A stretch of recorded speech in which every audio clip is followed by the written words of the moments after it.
of instant messages and digital contact sharing, few things whisper elegance like a beautifully crafted card.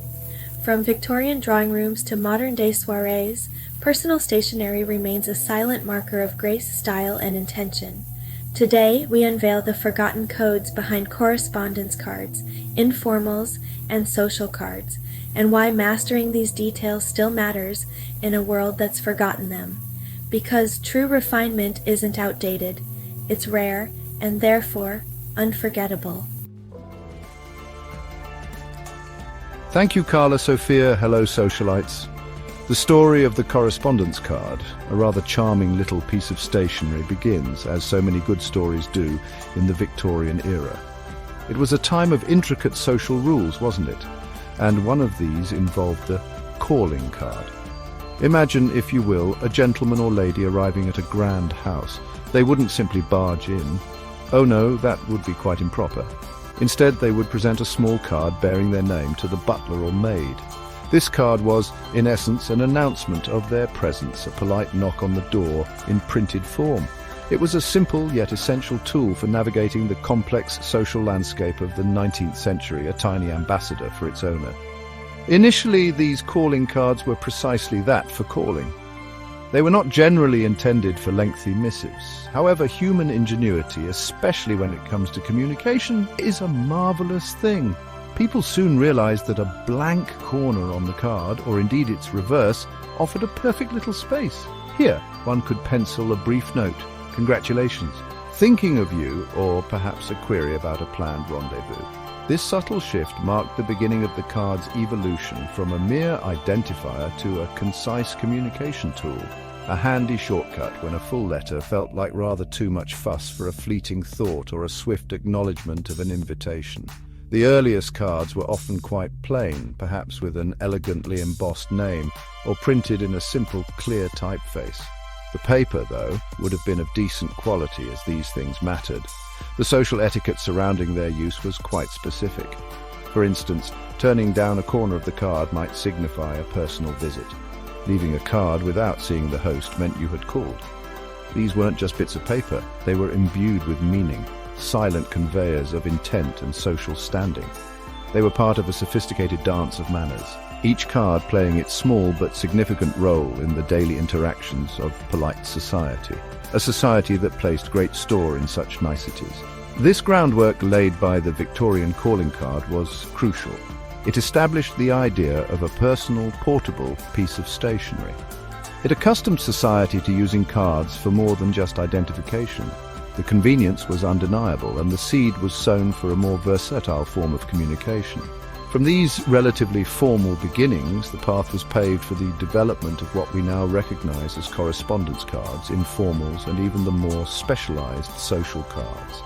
The Victorians, with their love of order and propriety, inadvertently gave us a wonderfully adaptable means of keeping in touch, a legacy that rather delightfully endures even in our fast-paced digital world. As the world bustled its way into the 20th century, life began to move at a somewhat quicker tempo. With this increased pace came a growing desire for both convenience and a modicum of privacy in one's jottings. The postcard, while wonderfully useful for a wish you were here, from Skegness, didn't quite offer the discretion some messages required. A note thanking Aunt Mildred for the rather unusual yet thoughtfully chosen tea cosy, for example, felt a little exposed on a postcard. This is where the correspondence card truly began to find its niche. It offered a private space for a short message, neatly contained and not open to the prying eyes of the postman or anyone else handling it en route. The convenience factor was, of course, paramount. In an age before a quick email or a text message could be dashed off in seconds, the correspondence card was the epitome of efficient communication. It was perfect for a quick thank you, a brief invitation to an informal gathering, or a short note of congratulation. It saved the sender from the perceived obligation of composing a full multi-page letter when only a few well-chosen words were necessary. This practicality appealed immensely, allowing people to maintain their social connections without the considerable time investment that traditional letter writing often demanded. It was in a sense the analog equivalent of a friendly, concise update we might send today. Naturally, the design of these cards began to evolve to suit their enhanced purpose. While the Victorian calling card was often just a name, the correspondence card typically featured the sender's name and sometimes their address, usually printed at the top. The rest of the card, or one full side if it was a flat card, was left invitingly blank for the handwritten message. This distinguished it from a postcard, which had designated areas for the address and a stamp on the message side. The quality of the card stock remained important, a tactile signal of the sender's taste and consideration, even for these briefer communications. Furthermore, these cards began to make a subtle but distinct statement about the sender. The choice of paper, the style of the font, the color of the ink, all these elements contributed to a personal brand, if you will. A beautifully printed correspondence card suggested a certain attention to detail, a respect for tradition, and a personal touch that was, and indeed still is, greatly appreciated. It was a way of saying, I value this connection enough to send a thoughtful, tangible note. This move towards a more personal, yet still efficient form of correspondence cemented the card's place in the well-stocked writing desk of any discerning individual.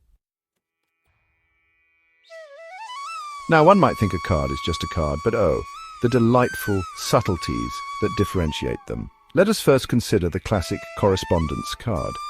This is typically a flat, rectangular piece of high-quality cardstock. The sender's name, and often their address, is usually printed at the top. Its primary purpose is for short, informal, handwritten notes, a thank you, a quick update, or a response to an invitation. It's the workhorse of personal stationery, versatile and always appropriate for those brief yet meaningful messages. It doesn't pretend to be a letter, it is proudly and efficiently itself, a swift and civilized means of communication. Next in our little stationery parade is the informal, sometimes known rather charmingly as a fold-over note or informal note card. This, as its name suggests, is a small card that is folded in half, creating something akin to a miniature letter. The sender's name or monogram is often printed or embossed on the front panel. The inside is left entirely blank for the message. This folded nature lends it a slightly more formal air than the flat correspondence card. It's ideal when you have a little more to say, but still don't require the expanse of a full sheet of writing paper. It's a step up in formality, perfect for a more personal thank you or a heartfelt condolence. Finally, we have the social card, which is perhaps the closest modern descendant of the original Victorian calling card. These are generally smaller than correspondence cards or informals. Traditionally, they might bear only the sender's name, or perhaps a name and a very brief sentiment like with thanks or with deepest sympathy. Their use is more specific, accompanying a gift as an enclosure card or for very brief, formal acknowledgements. In some circles, they are still used for their original purpose of leaving a card when visiting. They are less about conveying a detailed message and more about making a polite gesture or formal identification in a refined manner. Understanding these distinctions, subtle though they may seem, allows one to choose the appropriate vehicle for their sentiments. Using an informal for a quick "See You Tuesday" might feel a tad overdone, while a social card is hardly the place for a detailed account of your holiday. Each card has its own personality and purpose, a specific role in the etiquette of communication. It's this attention to nuance that elevates the simple act of sending a note into a small art form, a quiet expression of thoughtfulness and good taste that speaks volumes beyond the words written upon the card itself. The physical characteristics of these cards, paperweight, printing style, are not mere trifles. They contribute significantly to the overall impression. Paperweight, for instance, speaks volumes. A heavier card stock, often measured in grams per square meter, simply feels more substantial, more luxurious in the hand. It conveys a sense of quality and care. A flimsy card, however charmingly written, can feel a little underwhelming. A robust card, on the other hand, suggests that the sender has invested thought not just in the message, but in the medium itself. It also ensures durability, so your kind words are less likely to arrive looking as though they've wrestled a badger in the post. Then there are the printing styles, each with its own distinct character. Engraving, a traditional and rather splendid method, creates raised lettering with a telltale indentation on the reverse, the hallmark of true craftsmanship. Thermography offers a similar raised effect but is a more modern, less costly alternative, producing a shiny finish. Letterpress, enjoying a marvelous renaissance, presses the lettering into the card, creating a delightful tactile deboss. And of course there's flat printing or lithography, which is versatile and can be very elegant.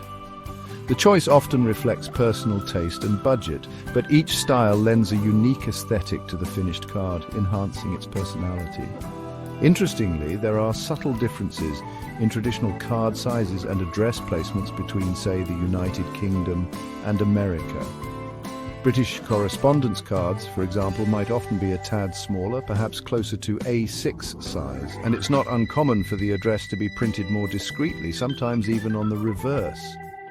American conventions often favor a slightly larger card, with the address typically appearing at the top or occasionally at the bottom of the front. These are not hard and fast rules, of course, but gentle stylistic leanings that reflect cultural nuances in formality and presentation, a small detail that stationery aficionados might well appreciate. In our increasingly digital age, the social card in particular has become a rarer sight, yet this very rarity enhances its specialness. To receive a beautifully crafted card, whether it's a formal social card accompanying a wedding gift or a warm handwritten correspondence card, is to receive something tangible and personal. It's a deliberate act of connection that stands out amidst the fleeting nature of emails and text messages. The enduring appeal lies in this thoughtfulness, this nod to an etiquette that values taking a moment to compose and send a physical token of regard. It's a small gesture, perhaps, but one that continues to resonate with timeless charm and genuine warmth.